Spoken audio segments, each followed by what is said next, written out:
Assalamualaikum warahmatullahi wabarakatuh. Nah, kali ini eh, untuk mata kuliah ekonomi manajerial kita bahas terkait fungsi produksi, di mana seperti yang kalian tahu, proses produksi itu adalah perubahan dari input menjadi output. Nah, input itu ada dua, yaitu fixed input dan juga variable input. Nah, fixed input itu adalah input-input yang tidak akan berubah dalam periode waktu tertentu. Contohnya, mesin, gedung, teknologi, dan yang lain-lain. Nah, sedangkan variabel input adalah input yang dapat berubah sesuai dengan jumlah output yang diinginkan. Nah, contoh dari variabel input adalah tenaga kerja dan juga bahan baku. Ya. Nah, contohnya di sini adalah proses pengolahan kakao. Nah, di sini dari asalnya. Nah, kakao ini muncul dari biji kakao, kemudian difermentasi, dikeringkan, kemudian diolah sedemikian rupa sehingga jadi coklat. Nah, sama halnya seperti itu. Nah, contoh ya, kalau misalnya fungsi produksi itu dia terbagi menjadi dua, yaitu short run dan juga long run. Short run di mana pada kondisi tidak ada satu input tetap produksi. Jadi, dalam proses produksinya itu tidak ada penambahan input tetap. Sedangkan untuk long run, di mana semua input itu menjadi input variabel, termasuk input tetapnya, ya. Nah, di sini fungsi produksi itu nanti akan ada pencontohan dari fungsi produksi dengan satu variabel dan juga ada dari dua variabel. Nah, di sini contohnya dengan dua input ya. Inputnya apa aja? Di sini ada labor dan juga capital atau modal. Ketika capitalnya satu dengan jumlah tenaga kerjanya satu, maka outputnya adalah 3. Begitu juga seterusnya. Nah, di sini kalau semisal dari tabel di atas tadi itu dia divisualisasikan menjadi permukaan produksi diskrit, maka gambarnya adalah seperti ini. Ya, di sisi kanan adalah capital, di sisi kiri adalah labor. Nah, di sini hasil permukaan produksi kontinunya juga akan digambarkan semacam ini. Jadi akan semakin naik ya. Ketika capitalnya naik, maka labornya juga yang dibutuhkan juga naik. Tapi tidak selalu seperti itu. Nanti akan saya jelaskan lagi. Nah, ketika fungsi produksi itu dinyatakan dalam satu input variabel atau total production, itu didapat dari hasil perkalian ya, dari penjumlahan dari labor itu sendiri. Nah, di sini kalau misalnya marginal production berarti adalah delta perubahan dari total production dibagi dengan delta labor. Average production dari segi labor, maka dia didapat dari total production dibagi dengan labor. Begitu juga dengan elastisitas. Elastisitas di sini dia didapat dari hasil pembagian dari marginal production dibagi dengan average production. Nah, ini contoh ya dari fungsi produksi dengan satu input variabel aja, yaitu dari segi tenaga kerja. Di sini ada kolom labor, quantity, marginal production, average production, dan juga elasticity labor. Contoh, ketika kita cari marginal production, kalian sudah sering banget bikin semacam ini ya. Katakanlah di labor kedua. MPL-nya itu adalah 5. Nah, 5 didapat dari mana? Perhatikan kolom Q. Di situ didapat dari 8 dikurangi 3. Hasilnya adalah 5. Begitu juga seterusnya. Nah, average production dia didapat dari sini, dari quantity dibagi dengan labor. Jadi katakanlah di labor kedua, maka 8 dibagi 2. Hasilnya adalah 4. Nah, elasticity dia didapat dari hasil pembagian dari marginal production dibagi dengan average production. Katakanlah di labor ketiga. Di sini MPL-nya 4 dan APL-nya 4, jadi 4 dibagi 4 hasilnya adalah 1. Ketika itu digambarkan dalam grafik, maka grafiknya adalah grafik yang atas. Nah, grafik total production-nya seperti itu. Tapi hal ini berbeda jika digambarkan pada grafik average production dan juga marginal production yang ada di gambar bawah.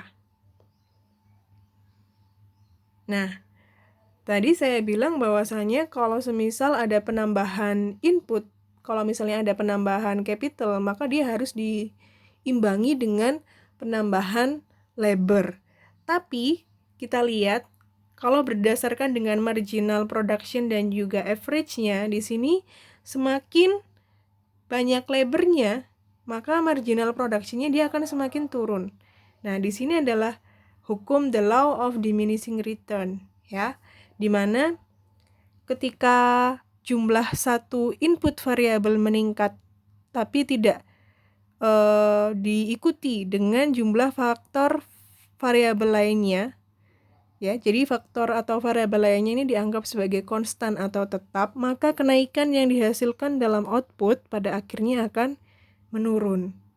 Nah, di sini ada 3 tahap sampai menjadikan grafiknya itu akan terus menurun dari versi APL dan juga MPL-nya, ya.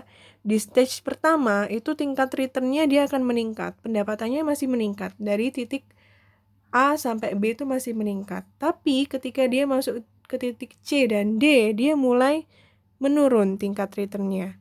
Dan di stage yang terakhir, bahkan tingkat return-nya akan menjadi negatif. Seperti itu. Nah, di sini bagaimana sih cara kita supaya bisa mengoptimalkan input variabel yang kita punya? Nah, di sini fokus utamanya adalah apabila marginal revenue product itu sama dengan marginal cost-nya. Ya, hampir sama seperti BEP dan konsep-konsep ekonomi manajerial lainnya, ya. Nah, di sini ketika MRP-nya dia sama dengan lebih besar dibanding MRC, maka dia masih mendapatkan return. Tapi ketika ini lebih kecil, maka perusahaan akan mengalami kerugian karena dia terus menambah tenaga kerja dan tidak diimbangi dengan penambahan bahan baku atau capital dan yang lain-lain. Nah, ini contoh ya penggunaan input variabel yang optimal. Nah, input variabel optimal di sini didapat pada saat dia ada di posisi 3,50 dengan jumlah MRP sama dengan MRC, yaitu 20 sama dengan 20 ini, ya. Kalau itu divisualisasikan, maka grafiknya akan seperti ini. Ketika dia ada di posisi jumlah returnnya 20 dengan jumlah labornya tadi juga 20 kalau nggak salah. 3,50. Maka dia di sini mengalami di sini marginal return cost-nya $20. Tuh, itu kalau dengan satu input variabel. Nah, selanjutnya kalau dua variabel gimana? Nah, kalau menggunakan dua input variabel, nah di sini dia digambarkan melalui garis isoquant. Iso itu artinya adalah sama, quant berarti quantity. Jadi intinya garis ini menunjukkan kombinasi dua input dengan hasil output yang sama. Nah, dan pada garis isoquant, nah perusahaan itu dia punya kecenderungan bahwasanya dia akan selalu menggunakan kombinasi input yang hanya berada pada wilayah ekonomis produksi. Karena di situ dia bisa memaksimalkan produksinya dia. Nah, di sini ya. Dan slope-nya isoquant pasti akan selalu negatif di sini. Di sini ketika jumlah kuantitasnya adalah 12 dari 12 key itu, maka kecenderungan lengkungannya akan selebar. Semakin tinggi kuantitas yang diinginkan, maka tingkat kecekungannya akan semakin kecil. Tuh. Nah, ini ya, wilayah ekonomis produksinya dia ada di sini. Di antara di garis hitam dari Z sampai ke V. Itu saja. Karena slope-nya dia akan semakin lama akan semakin negatif. Nah, ini kalau dengan dua input variabel disebut juga dengan yang namanya MRTS. MRTS ini apa? Yaitu nilai absolut dari kemiringan isoquant. Nah, tadi kan dinyatakan bahwasannya kemiringan dari slope-nya isoquant itu kan selalu negatif, ya. MRTS itu dia didapat dari minus perubahan dari capital dibagi dengan perubahan dari labor. Dari marginal production-nya labor dibagi dengan marginal production-nya capital. Sehingga hasilnya tadi adalah di sini minus 2,5 dibagi dengan 1 labornya itu. Dan hasilnya adalah 2,5. Nah, ketika kita bicara terkait fungsi produksi dengan 2 input variabel, nah itu ada beberapa kondisi. Ya, apabila kondisinya itu barang dalam, katakanlah kamu memproduksi suatu barang.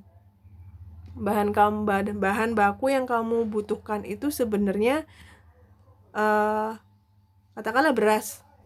Ketika beras mengalami kelangkaan, maka kamu bisa mengganti dengan bahan yang lain yang hampir sama dengan beras, semisal gandum, semisal. Nah, di sini juga dipengaruhi juga dengan barang adanya substitusi dan juga komplementer dari bahan baku, capital, dan juga labornya seperti apa.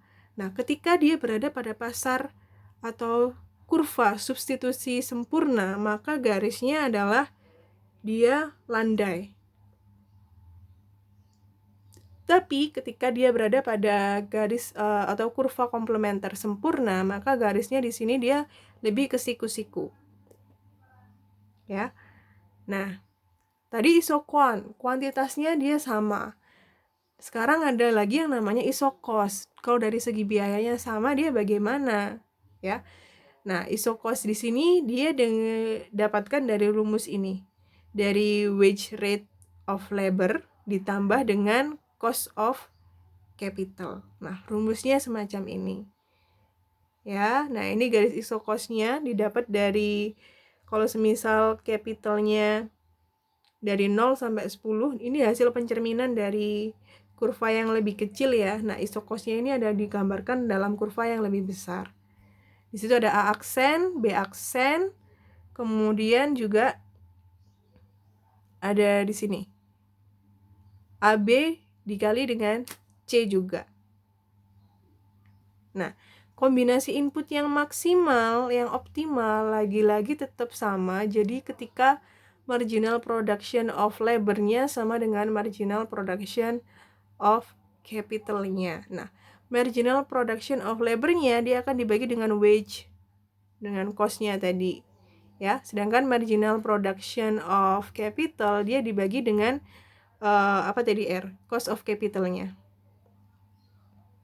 Nah, ini skala hasil, return to scale, derajat di mana output berubah akan mengakibatkan perubahan tertentu dalam kuantitas semua input yang dipakai dalam proses produksi. Di mana kalau tadi kan dinyatakan bahwasanya fungsi produksi Q sama dengan hasil perkalian dari labor dikali dengan capital. Nah, itu ketika hasilnya adalah sama dengan H, maka constant return to scale-nya itu tetap. Namun ketika hasilnya itu lebih besar dibandingkan dengan H, ya, maka dia akan mengalami increasing atau peningkatan. Begitu juga sebaliknya, ketika hasilnya lebih kecil dibandingkan dengan H, maka dia akan mengalami penurunan atau decreasing. Nah, kurvanya seperti apa? Kurvanya seperti ini. Ya. Di sini ada beberapa kurva dari AB, AC, dan juga AD. Nah, A tetap ya, dia disimbolkan dalam fungsi 100 Ki, B 200 Ki, C 300 Ki, dan D 150 Ki. Ketika ini nanti hasilnya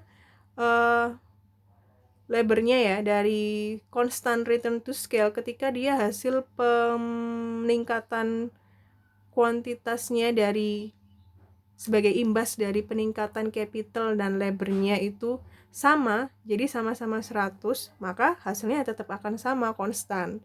Namun ketika hasil dari capital ini tidak diimbangi dengan labor, di sini dari peningkatan kuantitas ya dari 100 ke 300, maka dia mengalami increasing. Namun ketika hasilnya ini dia tidak memiliki pengembalian yang maksimal, dia katakanlah dari 100 cuma ke 150, ya, tidak setinggi dengan apa yang di scale yang konstan tadi, maka dia akan mengalami decreasing. Gitu ya. Nah, fungsi produksi dia bisa juga dinyatakan dalam fungsi produksi empiris dengan rumus Cobb-Douglas. Ya, tapi di sini dia nggak akan saya bahas lebih lanjut karena dia menggunakan rumus-rumus berbasis logaritma dan juga algoritma yang memang susah dipahami dalam konsep ekonomi manajerial. Nah, selanjutnya inovasi dan daya saing global. Nah, di sini terkait fungsi produksi, otomatis dia akan dipengaruhi oleh beberapa aspek, seperti contohnya inovasi produk. Ya, inovasi produk, inovasi proses, kemudian dari proses produksinya dia menggunakan GIT production system atau tidak, dia juga menggunakan strategi competitive benchmarking atau tidak supaya dia bisa memaksimalkan produksi.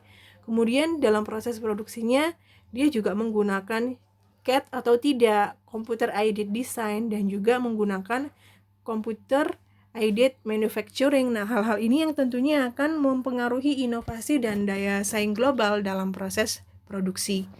Nah, cukup sekian terkait dengan materi fungsi produksi. Apabila ada yang ditanyakan, silahkan.